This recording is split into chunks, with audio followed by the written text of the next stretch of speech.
ברוכים הבאים למחסן הרכבה באזור השרון, אחד מהאתרים בשטח בהם פועלים העובדים הזרים של חברת עינת כוח אדם לבנייה.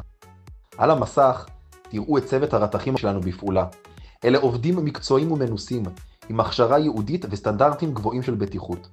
העובדים מגיעים עם ניסיון מוכח ממדינות המוצא שלהם, ועוברים תהליך הכשרה ופיקוח צמוד, וזאת כדי להבטיח תוצאות איכותיות בכל שלב.